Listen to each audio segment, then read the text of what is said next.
Welcome to the Deep Dive. Emerald City Hockey's Seattle Kraken podcast. Hey everybody, welcome back to the Deep Dive, Emerald City Hockey Seattle Kraken podcast. RJ, I'm really excited for this one because last night was the NHL Draft Lottery. We know now definitively where the Kraken will be picking in order. They're going to be picking at 8. I understand the teams are a little upset by that. They did have to slide back 2 spots because the Islanders of all teams had to go and win the lottery for first overall. And then Utah got to jump 10 spots from 14 up to 4.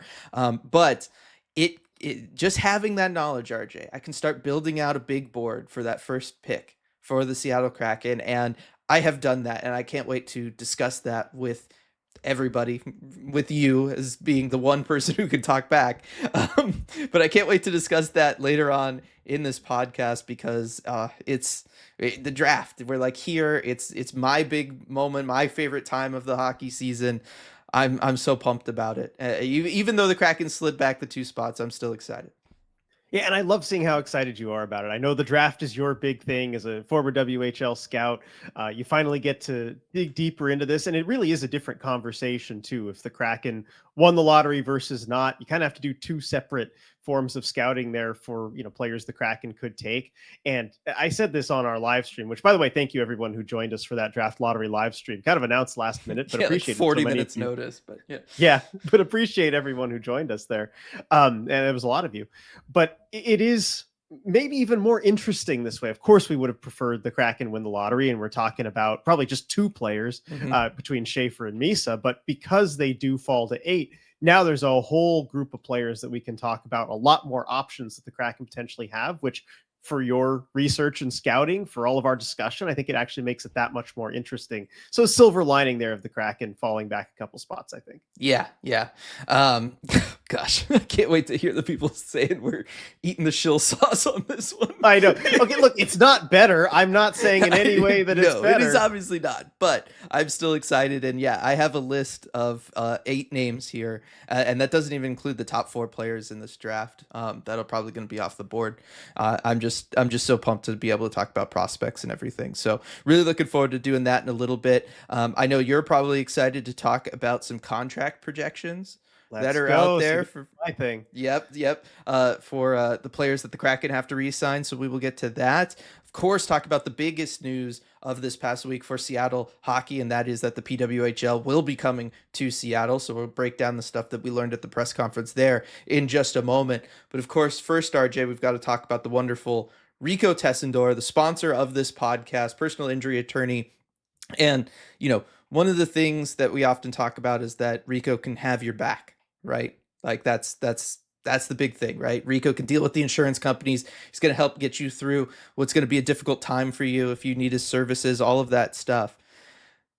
I'm using this as a segue. Rico having your back. I want to take a moment, RJ, to pat ourselves on the back. I'm going to take Rico's moment to pat ourselves on the back here real quick. I'm sure Rico would appreciate Sorry, that. Rico, but I'll work it back around. And that is just a really quick, RJ, as the first round of the playoffs closed, the NHL Stanley Cup playoffs. I just wanted to talk real those quick. Playoffs. Yeah, those playoffs. I just wanted to take a moment to really quick talk about the players that you and I had identified as players to watch. And our favorite players to watch, which we had talked about on the deep dive. I was going to do this on the Red Glare, but because we had talked about it on the deep dive, I figured we'd talk about it here on the deep dive. And I just wanted to, just say that I did not expect that the showing in the playoffs to be so strong for us, but it kind of was. And I'm not surprised, actually. We're just that good. But I really thought that it was cool that all of the guys that we talked about as just being, fun players for us to watch all like showed up in the postseason and put on good performances for their teams, even if several of them are now no longer in the playoffs. Yeah, they didn't always move through to the next round, but I think if people, it was part of that mailbag question that we got about our 3 favorite players to watch in the league right now who are not Seattle Kraken. And we kind of made our case for everybody that we thought. And if you just took the next week or 2 in the playoffs to watch those guys, I think you were really treated to a show. I think, my guys more than anybody, Matt Boldy with 5 goals in 6 games in that playoff series against Vegas. Team didn't advance, but man, he put on a show. And then, in that series also for you, Shea Theodore. I mean, he just took Yeah. over for Vegas. Yeah, no, and would have rather had Matt Boldy at the Wild win that series, but Shea Theodore really kind of drove the bus for Vegas a lot during that one. And then I guess really this is all just my big way of wanting to talk about Philip Deneau again. I'm hijacking the podcast. I'm hijacking the ad read just because I want to talk about Philip Deneau. I thought that it was an incredible series from Philip Deneau, 8 points in 6 games. That Kings team should have won that series. His coach threw it all away, probably because he was afraid of how good Philip Deneau looked, RJ. But I want to highlight Philip Deneau because we'll kind of like loop back around maybe to the idea of players like Philip Deneau when we start talking about the draft stuff later. But just guys that elevate their performance for the postseason. And that wasn't something that I had mentioned when I said that he was one of my favorite players to watch, I don't think.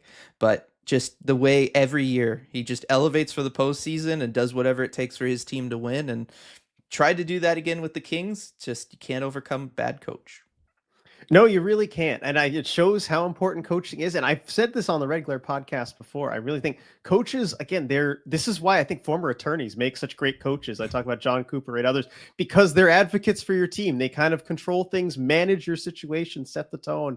And it shows the difference between a good coach and a bad coach. It can make all the difference. I think just like a good attorney, a bad attorney Mm-hmm. can make a big difference. And that's why you got to call Rico. Exactly. I'm so happy that this has all come together so well. I was worried about this, but it's all coming together so well. But that is exactly why you got to call Rico.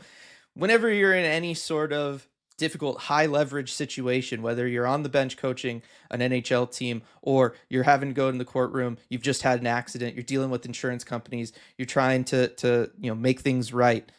You got to have somebody like that who can advocate for you. And yes, we can't all have Pete DeBoer in a game 7 behind us, but you can have Rico Tessador behind you in one of these. And while we hope none of you ever need his services, the odds say at some point someone will be involved in an accident. And when you are, we hope you call Rico at 425-778-9800 or visit his website, ricotessendor.com, to schedule a free consultation. He's won millions of dollars for his clients and helped thousands of people in the greater Seattle area. And as a fellow member of the ECH community, we know he'll help you too. All right, RJ, PWHL Seattle. That is, as of now, the team that will be coming to Seattle and playing. Sounds like next season. Yeah, so big announcement the other day, and we were fortunate enough to be invited to the press conference where it was all announced, and it was held at Climate Pledge Arena. And a great spot, by the way. I don't think they've held anything there before, but it was at the plant wall right on the end, and they put the big circle screen there. So the living wall. Yeah, sorry. I'm used to okay, yes. The trademark living wall. Thank you, Dylan. Got to get those names correct. I agree. You are right. But now you've thrown off my train of thought. No. But anyway, it was great. Fantastic location with the plants all around. Kraken should announce the next coach there. Like, I want every press conference there. It was awesome. Yeah, I mean, how many other teams kind of have that spot or buildings have that kind of spot to use? So I thought it was a great spot for the podium, and I thought they did the announcement and everything really well. They they brought some fans, some supporters. I loved with the group of supporters, trying to get women's hockey to Seattle, like they've worked so hard to get everything there. They brought them all there. And of course, us the media to cover it, a lot of, people with the city and everything as well. And they had the big announcement. I think just the excitement was there. Of course, they had the mayor, Bruce Harrell. He was there as well. I'm trying to think of the order we want to go in for things, because we did find out some more information about the team. Obviously, the team is announced. It is the PWHL's 8th team. So that's the biggest news. It will start next season. Mm-hmm. So, pretty short timeline to get everything going. And then we also learned, bits more information, but I guess just general takeaways from the announcement from the presser. And how excited are you to have professional women's hockey in Seattle? Yeah, no, I'm super excited about it already. I know lots of people have asked us about what levels of coverage we're going to have. That's all still to be determined. Just, figuring out everything that we're going to be doing for next year is right now a little bit up in the air, but we're obviously super excited by it. My girlfriend has already put down deposits for season tickets, as I know many people out there already have. I thought that was really cool that they just went ahead and launched that, and it sounds like that's been going really well just based off of the conversations we've had with people in the community. So that's really encouraging. I love the fact that they're going to be playing a Climate Pledge. Like I think that's like kind of the big first announcement that we should talk about was just that the team is just going to be a climate pledge, and I think that that's going to be awesome. Being at that takeover game that we were at earlier this season, you saw, just how great this venue can be for women's hockey, the fans, how accessible it is because of all the public transit options that you have there. I think it's going to be a really, really, solid first step for this organization, this team here, to be in the building like Climate Pledge, to be there and play their games in that on that sheet of ice and everything. I just think that that's going to go so far for all the fans that want to be a part of it, to make it easier for fans to get there and be a part of it. I just think it was just such a great decision, and I'm so happy that they were able to make that work. And that is something that seemed to be a priority. It's something that was talked a lot about in Hmm. that press conference too. Whether it was like Amy Shearer, Jana Hefford, they both talked about the importance of having these players in first class, top rate facilities. And I think that was something that really will excite players as well. I mean, Hmm. we don't know, which players are going to be on the team yet. That's all going to be sorted out probably in June. But to have them in these top rate facilities is going to be huge for women's hockey. And also, I had some concerns about Climate Pledge Arena as a venue. We talked about it a little bit, when the Yeah. news was floated that maybe it would happen, and we kind of speculated on things. But the more I think about it, the more it makes sense to me, especially given that it's only 15 home games and probably fewer than that, because we did find out also they're going to continue to do the takeover tour. And I imagine that would pull, maybe not home games, I don't know, we'll see, but it'll pull a few games Yeah. from the schedule that would otherwise maybe be at Climate Pledge. And so, given that amount of games, I don't think there's going to be any difficulty working that into the Climate Pledge Arena schedule. Certainly not before basketball arrives, with the NBA. You do have the WNBA, you do have the NHL, but there's still probably some room on the schedule with the concerts. And my biggest concern, had they gone anywhere else, Everett, Kent, or whatever, is just that it'd be a long distance for people to travel. And I think probably the bulk of the fans are going to be right there in that, Hmm. city area, near Seattle. And it's going to be so much easier for them to get to Climate Pledge versus, say, Angel the Winds or Shower Center. Right, and if you do have fans coming from a Kent area, an Everett area, obviously it's not directly in the middle of those two. People from Everett are still going to have a much further commute, but it's more centralized for them as well, right? So like as you start looking beyond just the city proper and more at the metro area for Seattle, Climate Pledge just kind of works because it is one of those places. If you can get into the city or if you can take public transit into the city, you'll be able to then navigate the city via public transit, get to Climate Pledge, be able to see the game. And I think that that's really important for, helping this team draw as many fans as possible. And I think that that's something that we all want to see. And I'm sure that the PWHL, is in some respects counting on, as they are starting both this team and Vancouver out here on the West Coast, having that fan interest, having people engaged with the team early on, I think is going to be very important for them. And I think that that's not really going to be an issue in Seattle. And I especially don't think it's going to be an issue because they're playing at Climate Pledge. You talked about how, we'll find out in June kind of what the team is going to look like. They did say that there is going to be an expansion draft. They did not give any details as to what that expansion draft would look like, but we do know that is how Vancouver and Seattle are going to be getting their first groups of players, is going to be at that expansion draft in June. Yeah, sometime in mid-June. That's the timeline they gave. And I believe the entry draft, which is for, the rookies and the players coming in, that would be June 24th in Ottawa. So that's just for all the teams. But I imagine the expansion draft will take place before that, sometime in mid-June. So we'll keep an eye out on that whenever a date is announced. Yeah, and they did not give any clarity as to where the two new expansion teams would be picking in the entry draft. Like they did not give a lot of Yeah. detailed And those info questions on were this stuff. asked, but Yes. they weren't ready to talk about it yet. Yes, they were not ready to talk about it yet. Same thing with team name. I know that this is something that a lot of people are really excited about, is what is the team going to be called? What sort of logo will they have? All of that kind of stuff. They said that they're not there yet. And they did say when kind of pressed on it that they are comfortable going into next season with these two teams just being, PWHL Seattle, PWHL Vancouver, similar to how the rest of the teams in the league started back during the PWHL's first season, where they were all just branded after the city that they were in. They did not have that more team specific branding. So they did not commit one way or the other that that's for sure going to happen, but they did phrase it as they were comfortable going into the season that way. Yeah, and I believe the quote was, "We're 100% comfortable Yeah. with PWHL Seattle." So if I'm trying to read between the lines here, I would be more surprised with a name announcement before the season starts rather than after it. So I would imagine probably PWHL Seattle for their first season. It does feel like we're trending in that direction. So, as great as the press conference was, as excited as we are that the team is coming, as great as it is that they're going to be playing at Climate Pledge, there's a lot of questions that I think are still out there, and we're just going to have to wait and let some time go by before we get answers to those.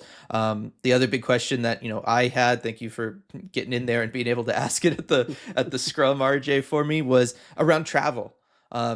Those of you when we've talked in the past about whether or not Seattle could get a team in the PWHL and West Coast expansion, I was very curious about what travel would look like, and sounds like that they're just going to be a regular part of the league and they'll just travel. And uh, what was her title? Oh, she's the executive It's vice vice president president of of business business. Yeah. operations, Amy Shear. Yeah. Yeah. She talked about how, look, the plane ride's not that bad, right? If you got to go coast to coast, it's, 5, 6 hour plane ride. It's not that bad. And that was the first time that I believe that we'd heard that the takeover games were going to definitely happen next year, and said that because of those takeover games, when East Coast teams are going to be doing takeover games out, more Western, that they can then swing by and hit Seattle, Vancouver, and play those games there. And I have to imagine, RJ, for any takeover games that would go to the East Coast, it would make sense to take Vancouver and Seattle and bring them to the East Coast and have them play in those takeover games, and then as well hit all of the teams that are, the rest of the league that is very much located in that region. Yeah, I think that would make a lot of sense. And it does kind of provide a bridge to get Hmm. there travel wise, where you can kind of hit all the different locations. So I think it's actually going to be an interesting, I don't want to say like problem to solve, but a fun task, really, like looking at Hmm. it from a travel perspective, from a logistics perspective. If you're the person making the schedule, I think there are ways to do it to make it a lot more efficient. And so, we'll see when the schedule comes out, but I think the takeover tour is going to be a big piece of that. And it's definitely something that the league seems to feel confident in as well. I mean, how Hmm. well it's gone the last couple of Oh years. I yeah. think it's great that they do that. I mean, they can fill buildings, across the country without having the logistics issues of having an entire team there for an entire season and all that stuff. So I think that's going to be part of what makes it work. But yeah, probably expect a long road trip at some point in the season for PWHL Seattle. Yeah, yeah. And so, but it was an aspect of the travel that I had not, really considered, didn't know if they were going to be doing stuff like that, but it was something that made me go, okay, I think this can work. Like I get it now, why they were comfortable kind of only having two teams this far out. But yeah, I'm really excited. Again, there's just not too much to talk about yet with it. But it was a great press conference. Yeah, and there's one more thing I did want to address though with it too, and that is the Kraken's involvement as well, because we did hear from Samantha Holloway, Todd Lywicki, talking about it, and so the team will be still league owned. All the teams Hmm. are league owned by the PWHL, so we were wondering just the level of involvement from Kraken ownership, but the Kraken will assist with things like brand partnerships, excuse me, with things like brand partnerships, with things like promoting the team and stuff like that. Yeah. And so it was good to see the Kraken involvement as well in that, and that they're eager to help with anything the PWHL team will need. And so it's just good to see them on board as well. Yeah, definitely. Especially as they'll be sharing the building and all that good Yep. stuff, and they'll be the winter sports for a little bit together, and that'll be a lot of fun. Yep. So I just wanted to highlight that as well. Yeah, and with the arena stuff, I mean, we're from LA, RJ. We remember, like, at the time, Staples Center having Lakers, Clippers, Kings plus concerts. It'll all figure itself out. If Climate Yeah. Pledge No, becomes a 7 day a week venue, so be it. yeah. I think everyone would be fine with that, everybody involved. So it shouldn't be too much of an issue. I remember, I think they've had like three things at once at Staples, not at once, in a day. They're like three different events in a Mhm. day, right? Where it goes like hockey, basketball, and a concert or something. So if they can find a way to make that work, they can make this work. Yeah, definitely, definitely. So, but yeah, super excited about all of that stuff. Can't wait for more details, especially about putting the team together, what sort of roster they're going to have, expansion draft. Really looking forward to all of that information, and we'll let you all know when we have it for sure. Yep. Yeah. Stay tuned because there's a lot more stuff coming out. I'm sure there has to be There before has the to season be. starts. Yeah, sometime in the next month, we'll probably know about the expansion draft because it needs to happen then. Um, all right, RJ, let's. I'm going to hand it over to you. You can talk about contract projections. I know this is something that you're very passionate about, and you were very excited last night on social media to, kind of talk about it for the first time. I was, and it was fun to engage with a lot of people on social media talking about these projections. So, AFP Analytics, want to give them a shout out because they're a Hmm. great resource. They do these contract projections, I think 3 times every season: start of season, mid season, and end of season. So they just released their final end of season contract projections, and so these are for players whose contracts are up, and they try and project, use analytics to project what the next contract should look like given comparable contracts around the league and the history of all of that. So they do these for all the NHL players, and notably, they don't put them behind a paywall. So I just want to say, really appreciate those being a public resource that really helps us a lot in trying to do things like my armchair GM stream, where I'm looking at what these players might end up getting paid. So they released their final contract projections yesterday. And so I took a look at some of the ones for the Kraken. And of course, there's some notable players the Kraken will have to re-sign, like a Capo Caco, Riker Evans. And so we can see what they're projected according to AFP Analytics. And so I'm going to go kind of player by player of the notable Kraken guys that they need to re-sign, and we'll talk about them, and kind of maybe even a yes no or how we feel about these projections.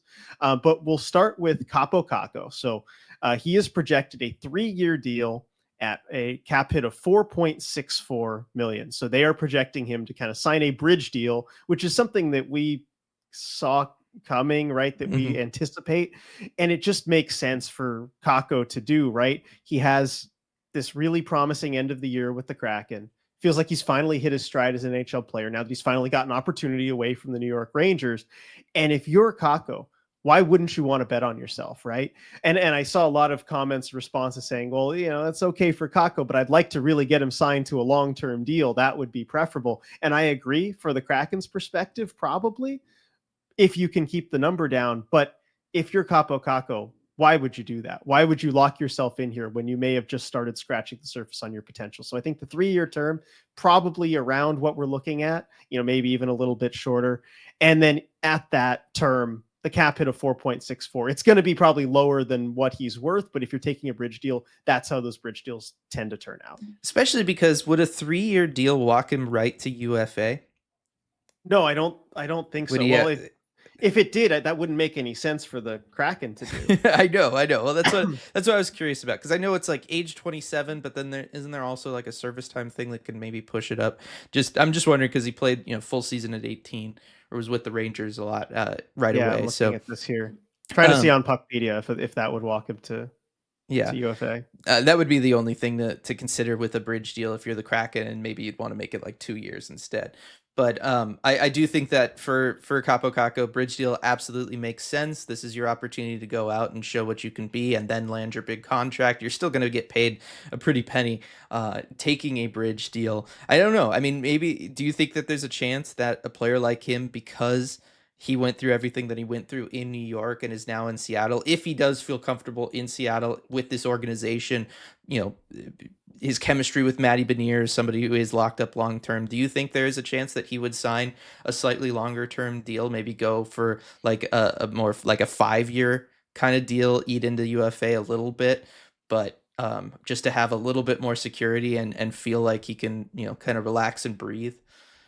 I think it's possible. But I think the number on that would have to be pretty high, especially looking and the comparable that I would look at here. And I know it's a different age, different situation. Kako's a little bit older, but I look at the contract that Matt Cordado just signed with the Calgary Flames a couple Yeah. days ago, where he's a 22-year-old. He had kind of his NHL breakout season this year, 47-point season, became kind of a top six winger at the end of the year. And the Flames wanted to get that security, lock him down. So they signed him to a 7-year deal with a cap hit of 6.5 million, which if Coronado continues to develop the way that he should, that could be a bargain for Calgary. Mm-hmm. But that number, there was definitely some sticker shock there from people who looked at that contract and thought, oh man, that's kind of high. But of course, with the cap going up with that kind of term, you do have to consider that. And so if I'm Capo Caco and the Kraken want to get me to sign long term, I'm looking at that contract and I think, okay, this is where it starts. Like, this is our starting point here. If you want to go longer term, we're talking 6.5 or something like that, because Kako just doesn't need to sign a long-term deal. He doesn't really have any incentive to do it aside from the little bit of security you're going to get. And he does have arbitration rights as well. That's the key. Yeah, that's because true. If Kako doesn't want to sign a long-term deal, worst case, he can go to arbitration, which the Kraken would like to avoid, and he can get a 1 or 2 year deal where that won't necessarily walk him to UFA. So he has the leverage there. Yeah, no, definitely. Just got to ask the question.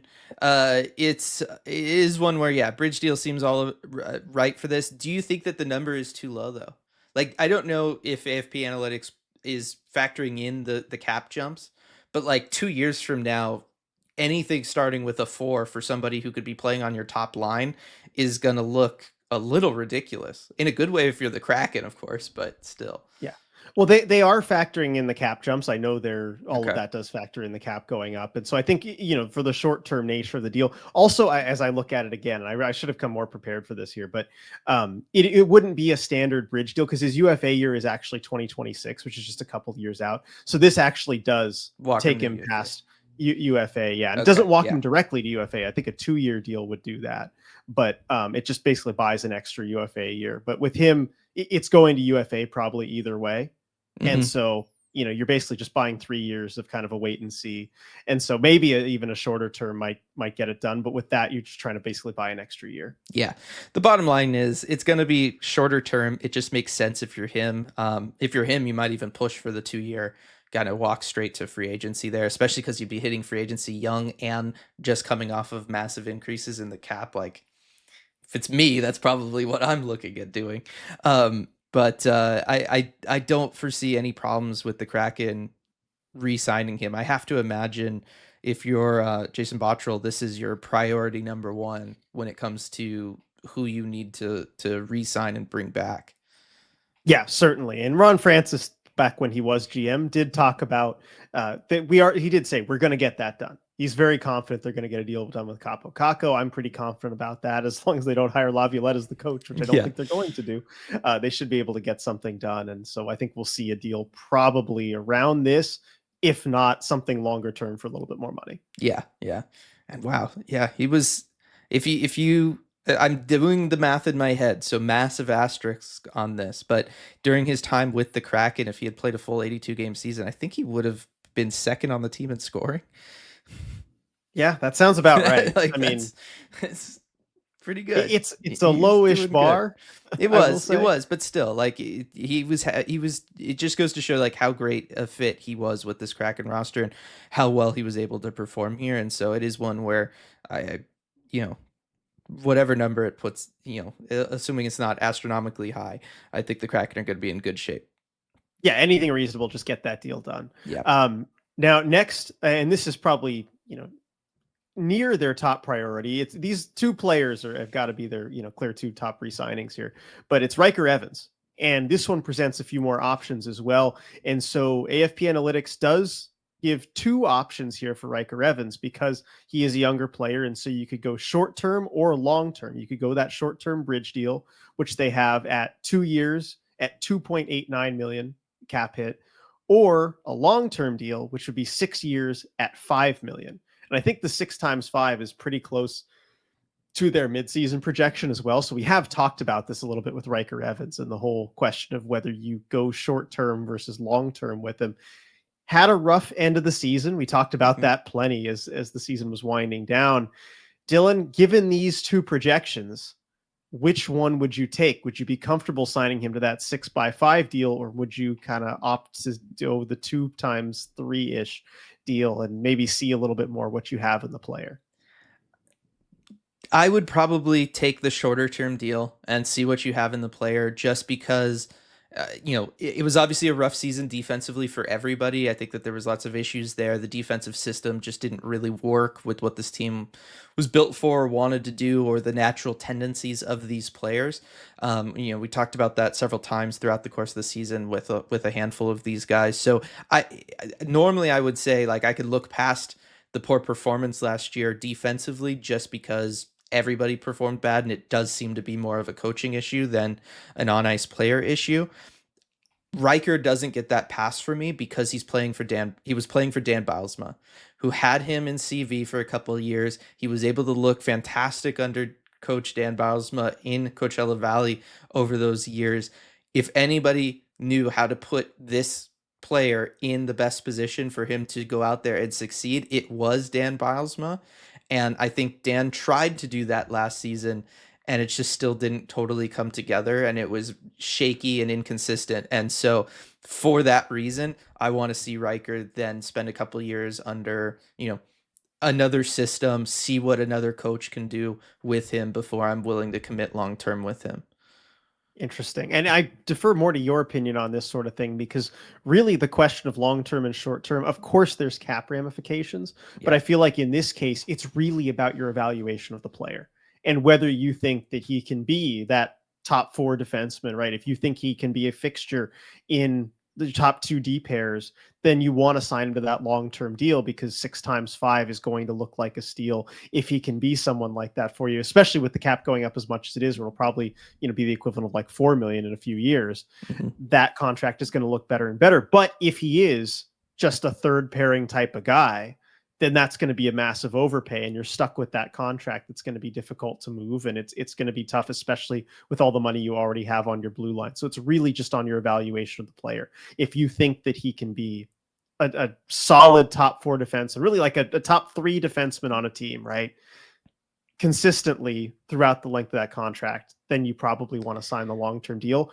I don't know if we're sold on that yet, though. Right. That's my thing is I'm just not. And like I said, if it was somebody who had not played under Coach Dan, I'm probably more sold.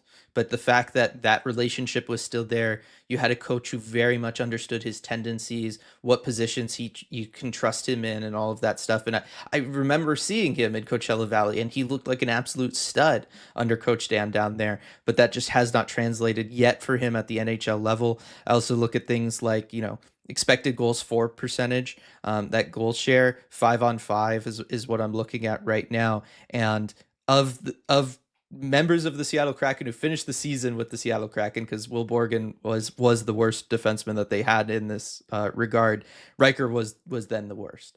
Like only Will Borgen was a worse performer when it came to expected goal share for the Kraken blue line last season, and so that's like another thing that gives me a little bit of pause. I know he's a young defenseman.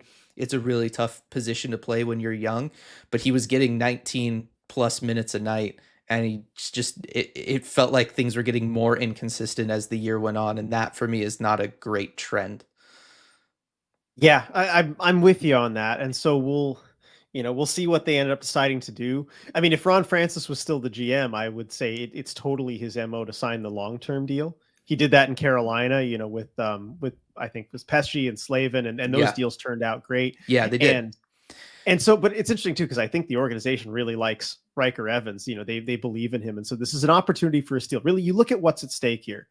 If you sign the bridge deal for 2 years, and so you have to sign him again, of course, after a couple of years, and he does reach his potential and he does develop the way that you're hoping he can, that next deal is probably something in the 7 million range AAV wise. It is. And so, you're looking at a savings of maybe $2 to $3 million by signing to the long-term deal. That now, if he doesn't develop the way that you hope, and he is more of a third pairing guy, it's probably a $2 to $2.5 million player, maybe $2.5 million player. And so you're overpaying by about that amount. So it really kind of swings, $2 to $3 million each way. That's how much risk you're taking by signing the long-term deal, it seems like. Yeah, and I will say, like, I think best practices in this situation is to take the longer term deal. Like in general, I would advise teams to do that all the time. It's just Same. strictly with this one instance, I might go the other way. And I'm looking at like high danger, both Corsi for and goals for percentage. And again, Riker down at the bottom for the team, PDO on ice save percentage for the Kraken, just really, really low. It's really him and Jamie Alexiak down there for all of these things, and we know how difficult the season Jamie Alexiak had. And again, maybe a lot of this was just structure, and it can get fixed under a different coach, but it's probably enough that I do take a little pause, especially when you already have Brandon Montour locked up long term on this blue line, Adam Larson locked up long term on this blue line. You're going to have Vince Dunn locked up for some term on this blue line. I do think that you're kind of boxing in what your blue line can be also if you're to sign him longer. So I don't know. I mean, we saw with Will Borgen them go the bridge deal route.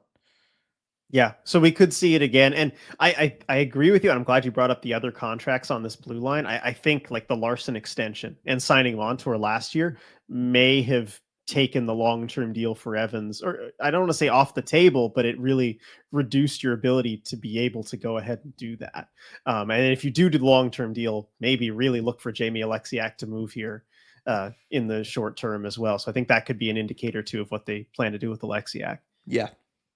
All right, so next one here, and now we've got some more of the depth players here, but we'll go to Mikey Asimont, actually, as the next highest projection here, and they're projecting 2 years, so a 2-year deal at 1.35 million AAV for Mikey Asimont. And so for anyone hoping to, maybe get a steal there or anything kind of close to league minimum for Asimont, not what the projections are saying there, and as his play toward the end of the last season did not go unnoticed by their model here. So 2 times 1.35. And Dylan, I really like Mikey Asimont. Mm-hmm. I love how he played for the Kraken down the stretch. I would love for them to bring him back.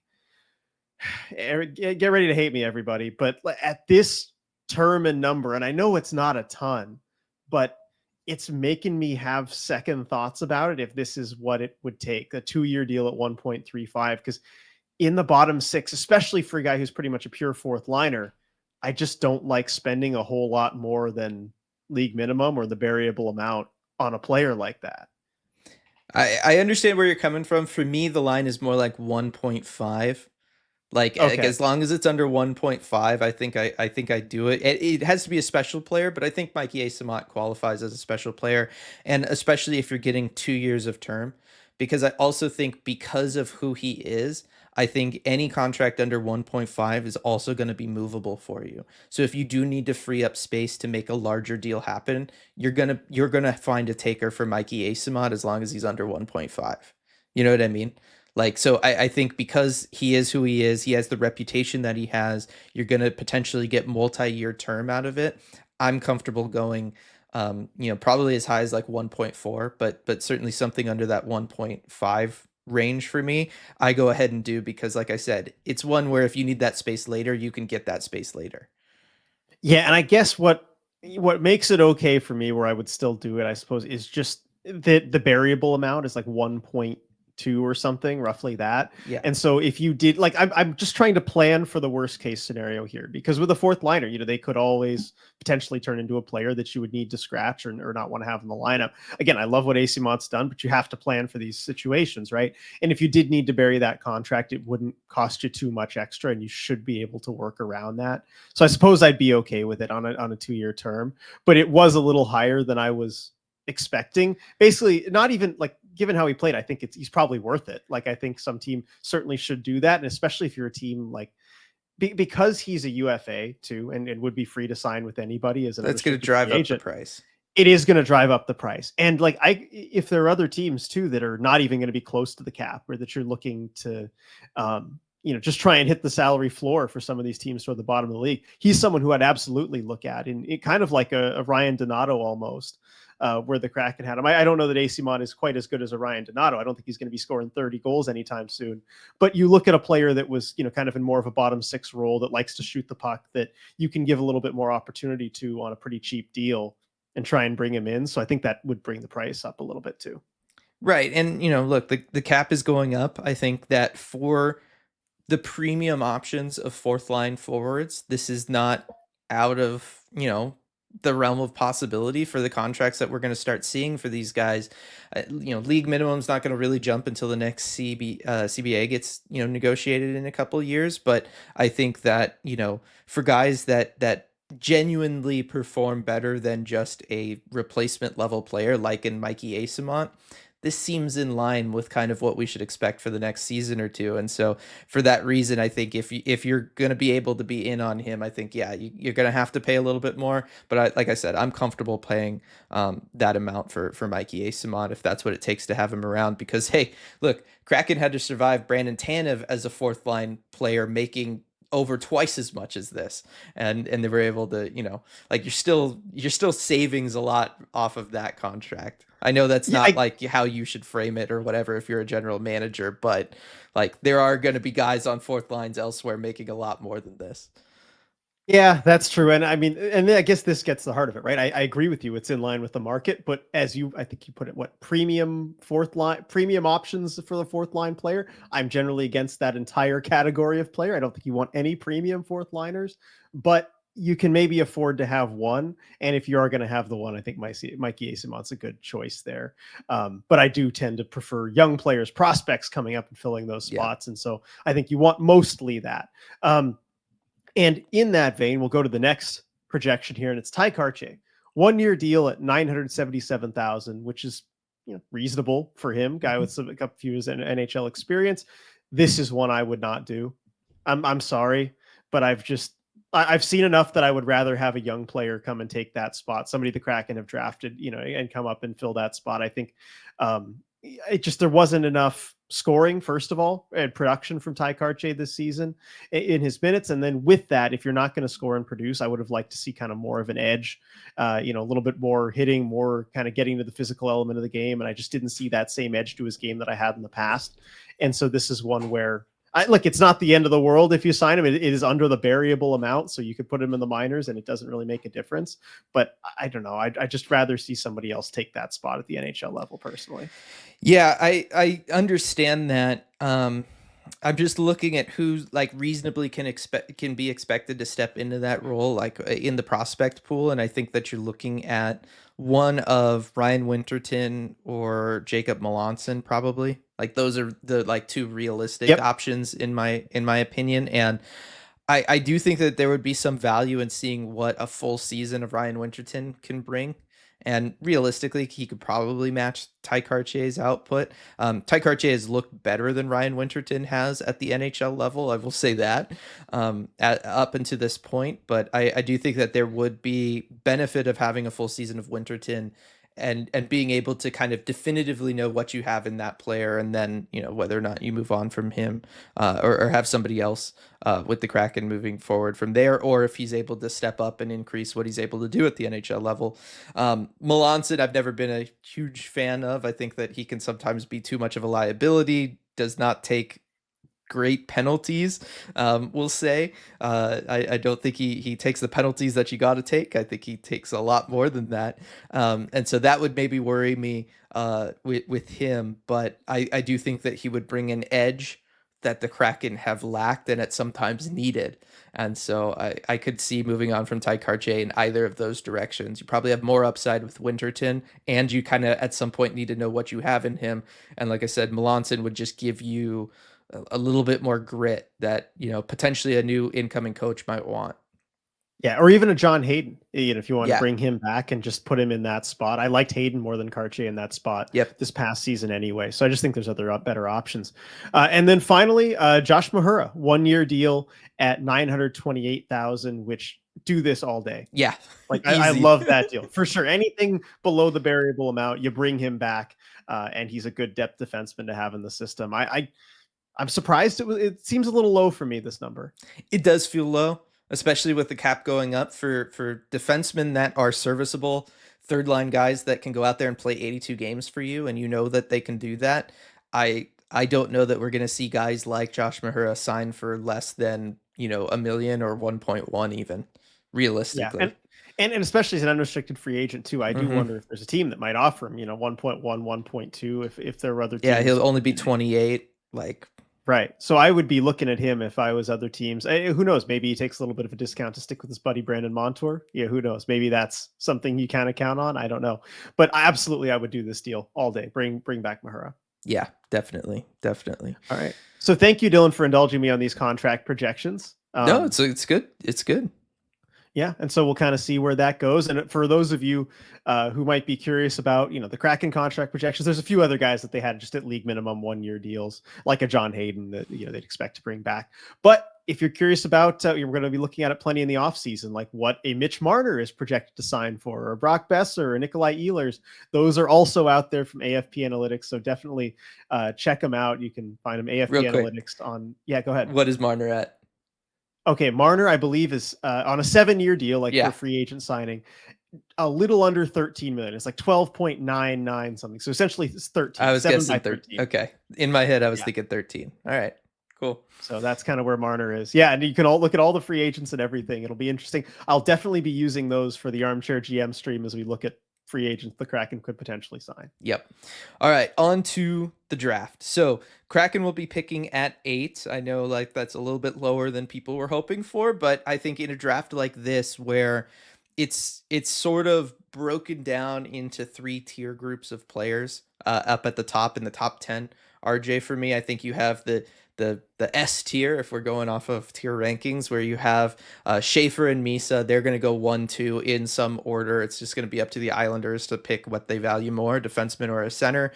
San Jose's taken the other one, and it's going to be perfect for them. So, really what Kraken fans should be worried about is not the fact that we're picking at 8. It's the fact that the Sharks are getting one of Misa or Schaefer to go pair with Macklin Celebrini and Will Smith. That should worry you a lot more. After that, I think you've got Porter Martone and James Hagens have probably separated themselves a little bit. They're the other guys that have been kind of loosely talked about in the top 4 at the top of this draft. That being said, they both finished the season disappointing. And that's partly why they're definitely not in that top 2 conversation. But I think that there's also a little bit of room for them to fall a little bit. I don't think they're going to fall all the way to 8. I don't know that they would have even fallen to 6 per se. But I do think that there is a little bit of room for maybe somebody to jump up above them. But I have them in a tier kind of above this next group of players. And I have 8 of them in this next tier, RJ. And these are all players that I think have significant upside at the NHL level. I think that they can all be, really good NHL players. I think some of them need more to go right than others to reach that top potential, but they're all guys that I can definitely see become, significant performers at the NHL level. I'm going to kind of go. I didn't rank them as far as like just this is who I want in order. I wasn't able to kind of, I didn't feel like I had enough time to really properly do that. But what I'm going to do is I kind of have them separated by style of player, and I'm going to go based on the style of players that I think the Kraken should target more, or in what order. And so Okay, go for for it. me, the thing that that I feel like the Kraken should target, given the players available too. I want to preface that. I'm doing this based off of players that are available. I think obviously the Kraken need help defensively. They need stuff like that. But realistically, picking at this 8 spot, given the players that are available in this draft, I think this is how the Kraken should kind of prioritize this grouping. And at 1, I have the creative forwards, the forwards that are going to go out there and become offensive forces and be point producers at the NHL level. I think that is the group that the Kraken should realistically target first, of these guys. And in that group, I have Carter Bear, who I've talked a lot about. Obviously, has the significant injury, the torn Achilles. He's going to miss most of next season, but his game is just so NHL ready, rock solid. Loves to go to the net, strong forechecker. Put up 40 goals at the WHL level this year. Just, great shot, great instincts, net front presence, all of that good stuff. Love Carter Bear. I've talked about him before, though. Victor Eklund. I think that he has potentially the highest pure offensive upside of anybody in this draft, not named Michael Misa. And that includes James Hagens and Porter Martone. I think Eklund's upside is potentially higher than theirs. I just think he has a lower percentage chance of reaching that upside compared to those other players. But Victor Eklund is just a pure offensive guy. What has intrigued me the more and more that I watch him and how he performed in Sweden this year is he really understands net front dynamics. He understands how to get leverage. He is very slight, like he weighs maybe 160 pounds right now, so he's gonna need time to add weight. But he understands leverage against men. He was playing in Sweden's second highest league. Their AHL equivalent is the league that he was playing in this year. So he was growing up against grown men, but he understands leverage battles, net front. He understands that that's where to go if you're not in a position to make a play further out in the zone. He always goes to the net front. That's something that intrigues me with him. The big thing, though, I think he might have the best shot of anybody not named Porter Martone in this draft. His shot is elite, RJ, and it's one where while I'm talking, I want you to go and look up his highlights. Just look at the stick leverage he gets. I don't like very few times do you see a player leverage their stick to just rip a shot the way that Victor Eklund can. And what's really impressive to me is that he can do it in tight windows and he can do it with defensemen all over him. And that is something that really intrigues me. He's gonna, potentially need 2 years to be ready at the NHL level just because he is so slight. But I just love his shot and kind of what he's able to do with it and the way he leverages that stick. I just love that pure offensive upside, and I think it's somebody that the Kraken should consider. But I love this shot. No, the that's shot I'm looking at the highlight video. it's good. Especially I mean, you described it perfectly, and especially with this highlight video I'm watching, it's like each of the first three goals are just him with a couple defensemen all over him, where he's able to pull the puck back toward his feet and just rip a shot that the goalie can't track at all. Like Yeah, that's a really good shot. But man, he does look small. I mean, he's I small. know you talked about his ability to kind of gain leverage and all that stuff, but this is going to be the knock on him. How much does the size concern you there? Because he's tiny. Again, size, pure and simple size doesn't always concern me. It's going to be the ability to add strength and play with strength. And for me, the fact that he can leverage adults already, even though he is small, makes it a lot less concerning for me. It makes me less concerned than, say, I am with Berkeley Catton, who is also kind of on the smaller side. I think Victor Eklund plays with more strength to his game than Berkeley Catton does. So in that sense, it doesn't concern me as much. But I'm acknowledging that realistically, for him to do what he's going to want to do at the NHL level is going to take, 2 years just to get him to the NHL, and then maybe even 2 more years on top of that for him to truly get strong enough. So you are talking about a longer window to reach whatever upside he has, realistic upside he has at the NHL level. But the offensive stuff is just it's just fantastic. And then the last guy in this tier of the creative, higher upside, offensively minded players is Jake O'Brien. And Jake O'Brien is, quite frankly, probably your closest Catton comp in this draft, in the sense that he is a pure playmaker. He is somebody who sees the ice extremely well, has great vision, can thread the needle with his passes, really understands how to attack off the rush, which is becoming more and more important at the NHL level. And I think that that's something that teams are taking into account more and more. He can do all of that stuff for sure. I haven't looked too much at his defensive stuff yet. I just haven't had the time yet to do like a full deep dive into him, but I don't see anybody talking about it. And so that tells me it's probably not like great and elite level. You're not looking at like a two-way centerman or somebody who's going to be great on the wing, defensively or anything. But I just think that the vision that he has, the amount of point production that he had at the OHL level this year, it just very much reminds me of Berkeley Catton, where he's a little bit further down on draft boards, but I could see this Kraken organization falling in love with him and making him their selection just because he finds a way to produce. And unlike Catton, he is 6'2", so he's got a little bit more size to work with than, say, Berkeley does. Yeah, and normally when you see a forward like that with that kind of production, who's down around the 9-10 area on most draft boards, you wonder what's the catch, what's the concern here. With Berkeley Catton, it was obvious, it was the size, like Mhm. no question, that's what everyone was worried about. With Jake O'Brien, I can't really figure out what it is, because the size is there that you'd want. I mean, how often do you see a 6'2" center with that kind of point production in a draft class like this be below so many of these other guys. And so, I've got that question. I think I Me asked you too. before the pod. Why is he below then, like a Caleb Desnoyers? And I know you'll get to this and explain. He's like, oh, you said I'll tell you why, but it just doesn't seem to make sense to me why he's so low. And again, I haven't done the digging or the research. This isn't my thing. It's your thing, but I just can't figure out why he's so low on all these boards compared to some of these other guys. Yeah, and that's where I think the answer may lie in the defensive side of things. So I haven't been able to watch like an all shifts video on him. A lot of this is just based off of watching highlight reels and just seeing like what he can do. And so I'm curious about the defense. The other thing is from watching like highlight videos, watching him work in just the offensive zone, he is not somebody who goes to the net front. He is not somebody who kind of wants to make a living there. Again, kind of similar to Berkeley Catton. He is 6'2", listed at 170.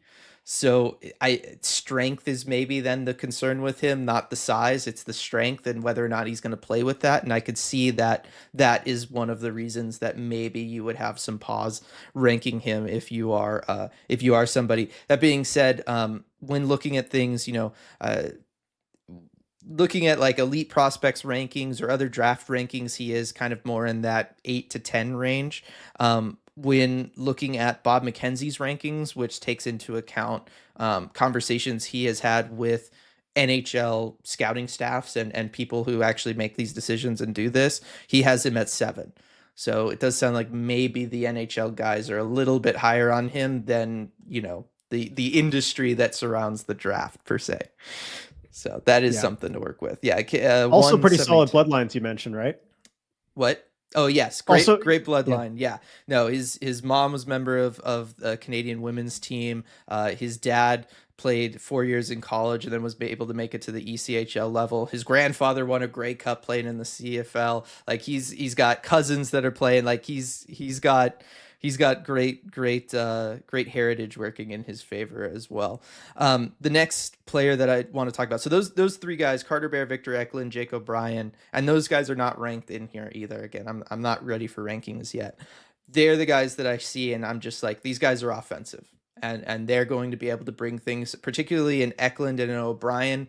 I think that they add a creative element to the game in the offensive zone that the Kraken have severely lacked. This is something I'm excited to see Berkeley Catton with the Kraken next year, even if it's only for the 9 games, because the Kraken, even though they scored okay this season, they did really lack creativity, and it felt like there were games where that was just really burning them. And so they need guys in the organization that are going to be able to just think the game a little bit differently, see what a defense is doing, take advantage of what that defense is doing instead of just trying to outmuscle the other team or outcycle them or just stick to whatever it is that your coach is telling you. Sometimes you got to break out of that mold a little bit. I think you're starting to see the NHL work around those guys a little bit more. I think that's partly why Macklin Celebrini was able to have so much success early on in his career. He just took whatever popped into his head in the moment. He just went with it, and we saw the success that he was able to have. I think Victor Eklund and Jake O'Brien are very much in that vein, and Carter Bear is just an NHL player already in my mind. Um, the next player that I have though is Desnoyers. And I think that the big thing with him is that he is a great all-around player. I know a lot of the conversations have been, you're looking for a center in this draft. It's him or Jake O'Brien, and Jake O'Brien has maybe the higher offensive upside, but Desnoyers takes every other metric that you're going to be looking at. He just every other skill set, he checks the box. It's not going to be Jake O'Brien. He's just a much better all-around player. All of his teams win, just finds a way to win and be successful wherever he's gone, and it is because he does whatever it takes during a game to go out there and win. If his team is struggling in the defensive zone, he's going to double his efforts in the defensive zone and make sure that they shore things up there, and he'll let somebody else handle the offense. If his team needs a goal, he's going to double down in the offensive zone, start taking more of those chances, start trying to think out of the box a little bit. Again, maybe doesn't have the highest upside in that regard, but he's going to be able to kind of turn things on there. Big time player, shows up when it matters most. His playoff production is always higher than his regular season production. That's a green flag if you're me, right? So I like that from him. But he's just one of these guys that you just look at and you just say, if I draft him, if I add him to my organization, we're going to win because he just has that willpower to make it so. I have to imagine in a locker room, he's one of those guys that is just all about winning and makes that the focus. And so I think that that's a big thing going for him. He projects as a center, even though he played most of this past season at wing. Everybody pretty universally agrees that he projects as a center, but because he does have this experience playing and producing already as a wing, if he was to join a Kraken organization, you could have him over there on the wing because I don't know that they would realistically need him at center. But I have him kind of this high as that next tier. He's in a tier all to himself.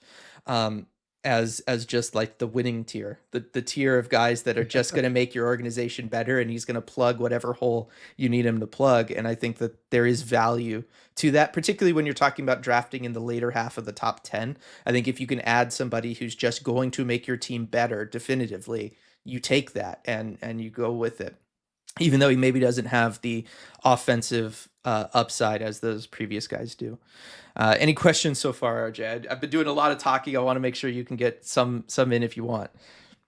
Yeah, I mean, with Danway, I mean, I guess of any of these guys that you've talked about, maybe it's a better question after you've gone over everybody. But because you look at the kind of top four in the draft, you got Schaefer, Misa, and then I think that next year, like Martone and Higgins. I was just wondering if anybody, like, I think I hear you talk about a Danway, and I think, man, that with the winning especially, that's Right. the kind of thing I could see a team, maybe even the top four, even be tempted by if they don't like one of the, Higgins or Martone. Like, do you think any of these guys have a chance of maybe sneaking to the top four?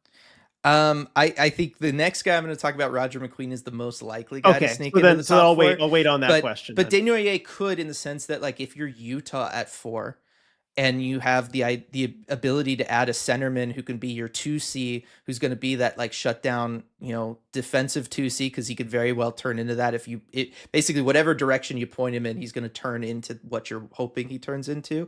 I think teams like that could be interested. So I could see a Utah maybe taking a flyer on Desnoyers just because they're like, hey, this is the perfect complement to Logan Cooley / Clayton Keller up on that top line. He's going to provide us, solid offensive production still from that second spot, but he's just going to help make our team more well-rounded. We'll be able to take that next step with him. So I do think that there is that potential there with him a little bit. I will say I don't know that Desnoyers falls past the Flyers. Oh Like yeah, he feels like unless like there's a Porter Martone or somebody there for the Flyers, Desnoyers feels like the kind of guy that if you're the Flyers, you grab him and you can kind of, as you're rebuilding and going through all this, he'd be a great culture guy to build around. And I could see the Flyers kind of valuing what he brings. But he's who I was referring to earlier at the beginning when during the ad read I brought up Philip Deneau and talking about just players that kind of do a little bit of everything, but then up their game when the stakes are at their highest. And Philip Deneau has always done that in the postseason. Desnoyers is that same thing, where he can be that shutdown two-way guy. He's going to go and do whatever his team needs. We saw that from Philip Deneau this year when the Kings' higher lines were kind of shut down or not getting the matchups they needed. He was able to step up offensively. And then when it's time for them to get the matchups that they want at home, he can then go and be the shutdown guy and go toe-to-toe with McDavid if you need him to and do all of that stuff. Desnoyers reminds me of that, and as somebody who's going to up his game. And so I obviously value that a lot.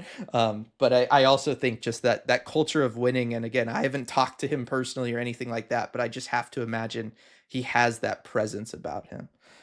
okay. And then one more question on this group. The Kraken, and maybe this is probably another better question after you've mentioned everybody, but like the Kraken, they need a star forward, a difference maker forward, Mm-hmm. right? Somebody who can be a legitimate star in this league, point per game player at least. Of this group of players, and you feel free to include like McQueen as you're getting there, which one of these guys do you think has the best chance of turning into that guy? I guess pure offensive upside I said is Victor Eklund. I Okay. think your runway's longer with Eklund, but I think that he has the highest pure offensive upside. I think Jake O'Brien's going to find a way to be productive at the NHL level. He's just smart enough to. But I think that Carter Bear, Eklund, O'Brien, if you're looking for pure point production, are going to be your guys. And I think Carter Bear is going to do it a little bit different. He's going to be more net front than the other two guys. But I think that Victor Eklund probably has the highest upside, but the longest runway. So if you're the There's Kraken, the you got to trade-off. really. There's the trade off, and that's why Victor Eklund is being talked about in the 5 to 10 range and not 1 to 5 range, right? Like that Yeah. is the thing. The Okay. next group On I to Roger have, McQueen. Yeah, the next group I have are the guys that I think realistically will be off the board by the time the Kraken are picking at 8. I think these are the guys that teams could very well fall in love with and have, potentially even above a James Higgins or a Porter Martone. But they have some serious question marks around them as well, and that's Roger McQueen and Anton Frundell. And you might as well just call this the IR tier, because both these players missed significant time this year due to injuries, and they both have injury concerns around them. Roger McQueen, we've talked about him before. I'm not as high on him as a lot of people are. I think that, yes, he's big. Yes, he's going to play center. Yes, he does have significant skill to his game, but he's a project. He is a guy that is going to, again, just like a Victor Eklund, he's going to have a long runway, and you're going to have to, unlike Victor Eklund, who I think gets there regardless, I think with Roger McQueen, you're going to have to kind of make sure things go right for him as he goes down that long runway. And look, at the end of it, could he turn into the next Tage Thompson or Quentin Byfield? Yeah, where you have the 6'5" center who can go out there, be a point per game guy, and just dominate other teams. He has that upside. Like that is the thing that is attractive about Roger McQueen.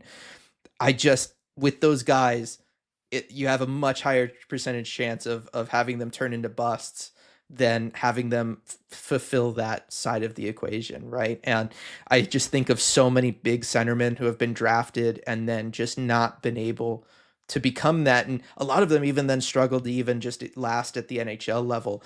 But I think of, when I think of like these big guys who are skill guys, and haven't reached the heights of maybe a Byfield or a uh, Thompson. Tage Thompson. Thank you. I think of guys like Michael Rasmussen in Detroit, right? 6'6" forward, somebody that had good junior production in the WHL, somebody that Detroit drafted very high, ninth overall in that 2017 draft. And yeah, he's hung around, he's playing for Detroit, but you're talking about a player who had 21 points in 77 games, right? And it was had to completely reinvent himself as more of a power forward bottom six guy than the high offensive upside that obviously Detroit was hoping for when they drafted him in the top 10. And I just think that that's a more realistic outcome than Tage Thompson or Quentin Byfield. And so that already gives me pause around Roger McQueen. The other thing that, of course, gives me pause around Roger McQueen is the medical stuff. He missed time this season with, well, here, I will say this. This is from the Bob McKenzie article where he talked to scouts at the NHL level. At this particular moment in time, none of our scouts surveyed said they would be comfortable taking McQueen where they currently rated him, which was averaged 8 out of 10. Okay. But it ranged, the variance was as high as 3 or as low as 10, with two more scouts saying they already red flagged him due to the specter of injury. And so that you never want to hear that. He had a back injury, what was believed to be a back injury. We don't know. And so this is something that the teams will know, but it seemed like a back injury and then a lower body injury. I know last night during the draft thing, I'd said shoulder. I was confusing him with somebody else. I do apologize for that.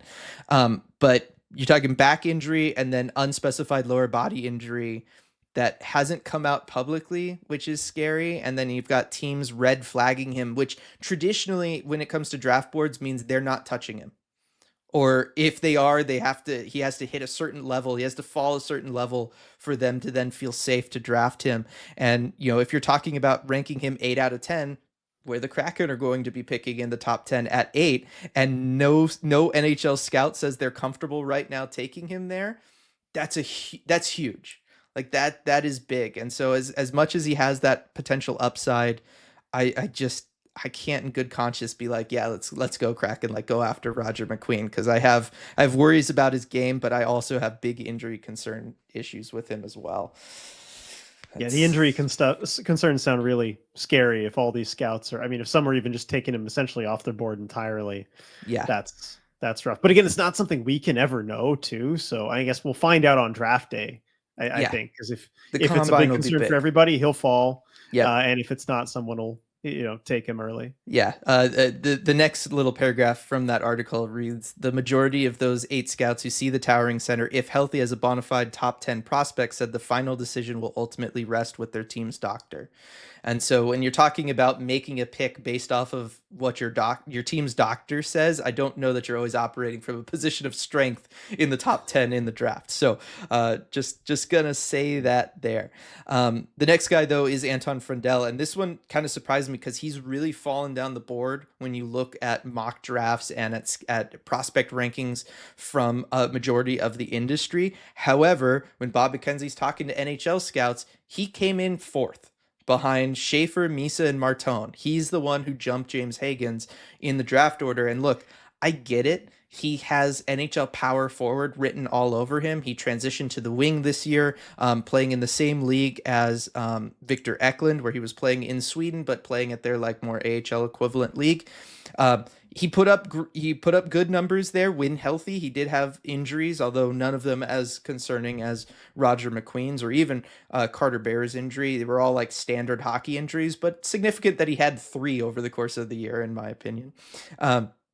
But the thing that gets me, and I know the NHL scouts mentioned it too, and everybody I've read about Frundell also says this, the offensive upside's just maybe not there. Like he's going to be a productive second line power forward winger. Like he's going to be great in that role. And that is certainly valuable. You're going to want that come playoff time if you're an NHL team. But unless you think he can do that for sure at a first line potential where he's going to be that your top line power forward and play with your superstar, I just don't know that this 4 ranking really makes sense for me. I have him more in the spot where the Kraken could rank him. And hey, look, the Kraken need size. They do need somebody who can play that way. I think he'd be a great complement to Capo Caco. I know lots of people have said we need to go find Shane Wright's Capo Caco. Frundell could be that guy. But for me personally, I'd probably rather go with somebody who has a little bit more universally agreed upon upside than just he's going to be a power forward. He's going to be that net front presence for you. But I do think that, look, the Kraken are going to take a look at him if he's there at 8 just because they do need that realistically. And here you could get it on an ELC.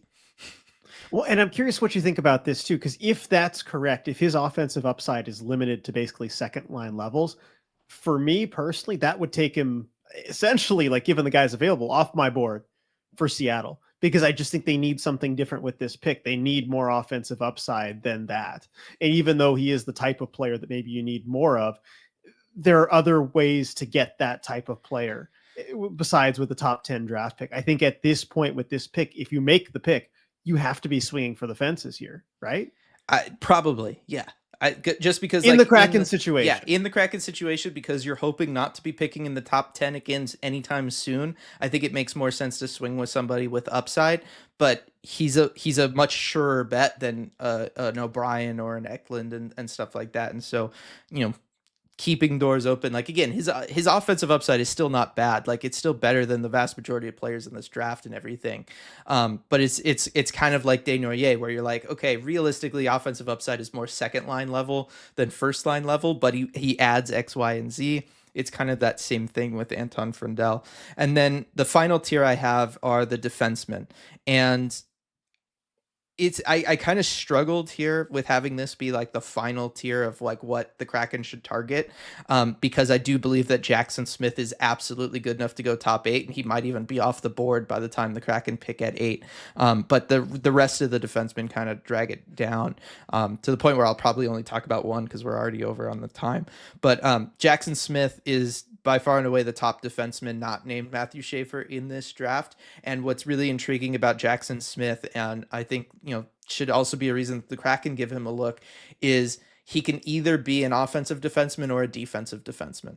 I think he's realistically only going to develop into one of those two at the NHL level. He'll have elements of the other that can put him, potentially as a team's number 2, have him potentially play top line minutes or top pairing minutes with an NHL team. But I think realistically, just having watched him, and he's one of the only players I have watched all shift videos for so far, because with a defenseman, you just kind of have to get a good read on him. It just seems like there were games where he had to be defensive, and so he was defensive, but then his offensive game really suffered. Or vice versa, where it was, oh my gosh, my team's down by 2, I'm just selling out for offense, and then all of the good tendencies and habits he had in the defensive zone just melted away and weren't there anymore. And that is interesting to me, but I think that realistically he projects very well as a defenseman, but it's going to be one of those that when you draft him, I think a team's going to point him in a direction of either, hey, work on these skills like walking the blue line that you can to find, offensive opportunities, shooting lanes, passing lanes, all of that great stuff, or they're going to put him in the other direction where they're going to say, hey, you're a great defenseman in transition. That's something that's going to be very valuable at the NHL level. Let's just have you kind of focus on developing those habits and traits, and the offensive side can come later if it comes, but let's focus on that. And so I think it's going to be really interesting to see what team ends up drafting Jackson Smith and then what direction they kind of point him in, because I can really see an NHL path for him both ways. And it's really interesting reading scouting reports for him, because some scouts obviously value the one over the other and they'll only kind of talk about that, and then others will talk about the other. And so it's been interesting trying to put together like what is the picture of Smith here, and it's one of two different defensemen, and I think that that's really intriguing. Either way though, like I said, you're talking top pairing upside, or at probably the least top three defensemen on your team, right? Like he can lead your second pairing, and you're going to be very comfortable with him in that spot. So I think realistically, if the Kraken are going to draft a defenseman, that's the one that they're going to get at 8. Go for it. Question for you real quick. So I think I look at a defenseman like him, right? Someone who's going to maybe go in that 8 to 10 range or something like that. How would you compare him to another 6'3" defenseman, somebody who went 11th overall in the last draft? I know someone you really, really liked in Sam Dickinson, who has the size and the ability to play that defensive game, but also has the offensive puck moving ability as well. I'm sure you're probably not going to rate Jackson Smith above Sam Dickinson, because I know you love Sam Dickinson. did. But how would you compare him to a defenseman like that? I think Jackson Smith, if Jackson Smith was able to do more of both during a game, I could rate him as high as a Sam Dickinson. It's just with Sam Dickinson, he had the ability to defend the rush and be a part of the rush at the same time. Smith does it's one or the other. And I think until he's able to find a way of blending those, if he's able to blend those, I just wouldn't have him as high. But just because this year's defensive class is not nearly as strong as last year's, that's why I think Jackson Smith will be a top 10 pick this year, whereas a Sam Dickinson fell to 11 last year. Yeah, the D class last year was very, very stacked. So Yeah. I understand, the falling, the different draft positions there. But thanks, that's a good explanation there. Yeah. The last defenseman I'll talk about, and I do think he's the next defenseman, is Radim Murka. Plays for the Seattle Thunderbirds. I know lots of people have mentioned him as somebody the Kraken should be interested. Realistically, I don't think Murka is going to go in the top 10. I don't think he should go in the top 10. I think he'll probably go in that 11 to 15 range for sure, and I think that that's an appropriate place for him. But realistically, when you're looking at Murka, you're looking at somebody who is a project defenseman. He has high upside. Obviously, he's over 6'5", close to 6'6", over 210 already in the weight class, and he does have puck skills. Like I do not want to discount the fact that he put up 35 points in 43 games this year. Like that is significant for a defenseman with his size. I particularly like his puck retrievals. I like how he can jump up and jump into a play in the offensive zone. I'd like to see him walk the blue line a little bit more comfortably, but I do like that he understands in certain situations what he can get away with because of his size, and he'll go and try to get the puck in those spots. And we're just not used to seeing big defensemen do that. And I do like that from his game. What I think he lacks, though, is the ability to create and see stuff that isn't there yet. I think he's really good at taking advantage of stuff that's the opportunities that are already there, but I don't think he's good at creating opportunities for himself or for his team. And I think that's where his offensive ceiling is really going to get capped at the next level. I also just think with defensemen at this size, they just tend to take longer to develop. And again, just like with Roger McQueen and the forwards of this size, they just don't always have the high that same percentage chance of hitting and really turning into, in Murka's case, your second line, physical anchor on that second pairing for you. I just think that there's a little bit more risk involved with him. And so certainly at pick 8, I think he would be a very much you're swinging for the upside kind of pick if you're taking a defenseman at 8, if you're the Kraken. But that upside is there in the sense that he is somebody who understands what to do with the puck while being 6'6", and there's just not a lot of guys that you can say do that.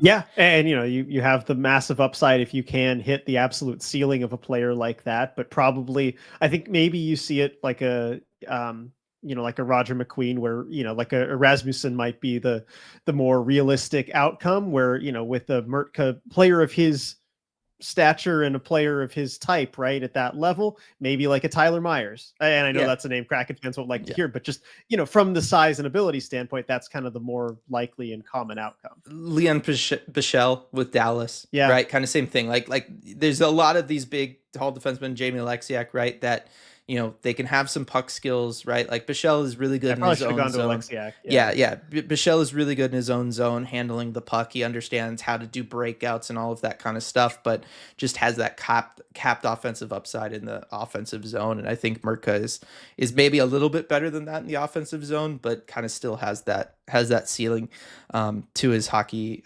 sense there. But those are the guys. That's kind of like a list of 8. I think realistically, I would probably take Mertka off that if I'm building like a big board for the Kraken. I want one of these guys specifically. I would consider taking McQueen off of that too, depending on medical. And it sounds like teams are also in that boat. But I think any of those other guys, I think the Kraken are getting a player that's going to help them, who's going to be an NHL player. Most importantly, I don't think any of these guys are realistically going to, turn into nothing. I like I said last night when we did the lottery live stream, I'm just really intrigued to see what direction Jason Botterill decides to go in, because this will be really telling.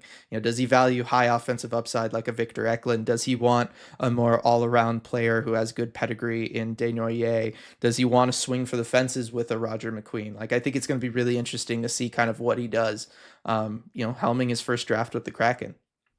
Yeah, and he has been involved in previous drafts as well. I mean, I asked Mm-hmm. him, what his responsibilities as assistant GM entailed and included, and he did mention as one of the things that it was helping the team figure out their first round pick and the selection there. So that is something he has been involved in as well. I mean, personally, I wouldn't expect a whole lot to change for the team drafting wise, because why should it, given the record that they have? But it'll be interesting to see if he does put some kind of unique stamp on it as well.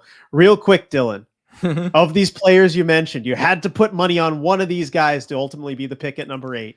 If the Kraken make the pick, who are you saying? It's tough Who's your guess? because it's hard to look at even the Kraken's past draft stuff and say like, well, based on what they've done, I think they go here.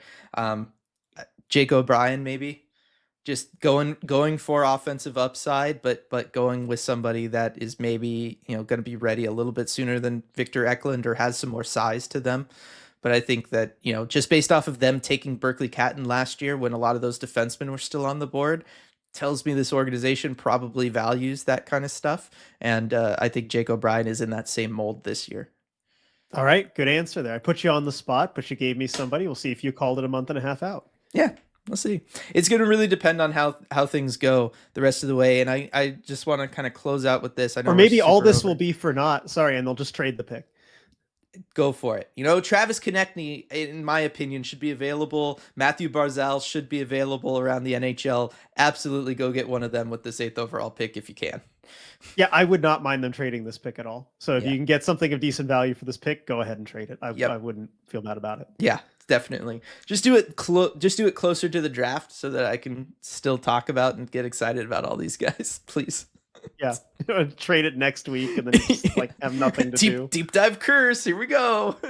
Yep. um I just want to say real quick, because I know a lot of people are like, wow, you keep saying like second line production, or you're talking about these guys being top 6 forwards, all of that kind of stuff. That yes, I am saying that stuff because that's the most likely outcome for them, right? When you're looking at 18, 17-year-old kids and talking about draft, you're looking at what is the most likely outcome. You're going to say what the upside is. Obviously, all of these players have the upside to go and become a superstar. Like when you're picking in the top 10, they do have that potential, okay? But when you're projecting players, you have to think what is the most likely outcome here, because that's just realistically when you're rolling the dice, that's just what you're going for. And so I think most likely outcome for all these guys is that they're, you're talking about second line forwards, you're talking about defensemen that are maybe more second pairing. That doesn't mean that it's bad if you get a rock star solid guy. They could still be one of the best second line wingers in the NHL, right? And I think several of these guys would track like that, like a Carter Bear, or a Victor Eklund once he gets up and going at the NHL. But when I'm talking about them like that, I'm not trying to I'm not trying to kill excitement or buzz or anything like that. That's just how you have to frame it, because you have to assume that the most likely outcome, whatever the highest percentage outcome is the one that you're going with when you're making these decisions and drafting. And that's just the way that it is when you're talking about prospects. And the reality is there's only a handful of superstars in the NHL, right? Like, it's just the way things go. And not everybody's going to be that way. You still need a group of players like this. You still need players that are going to be good like this further down your lineup, and there's nothing wrong with that. Yeah, it's an inexact science for sure, and I'm glad you're the one who's more devoted to it than I am. I'd much rather deal with the salary cap and the existing players and all that stuff. Oh, because But I'm that's very glad. not a science at all. Well, I mean, hey, I feel like they're at least closer to known quantities once you've signed them to contracts and whatnot. I don't have Probably. to deal with kids and growth spurts and all this kind of stuff, especially at the junior level like you used to do. Yeah. So I could not do that. Yeah, no, I definitely understand. But I just, I want people to know, like, there's still plenty to get excited about with these players. For sure. They're all going to be playing in the NHL and making contributions. Yeah. Because, at the end of the day, Ryan Kessler, Nazem Kadri, Philip Deneau, those like 2C kind of guys make a huge difference on whether or not your team is successful come playoff time, right? And so, when I talk about like a Desnoyers being in that mold, I'm speaking very highly of somebody when I say that. You know what I mean? Like, I view those players as players that are absolutely needed for teams to have success. I just think that stuff's important. All right. Won't let this go on any longer than it already has. Sorry for just taking up the last like half hour of time here, RJ. If you want, I'll let you talk. You could take us out with Rico. I mean, hey, I'm happy you're willing to talk about the draft stuff, or as much as you want to, because again, this is your thing, this is your time to get excited.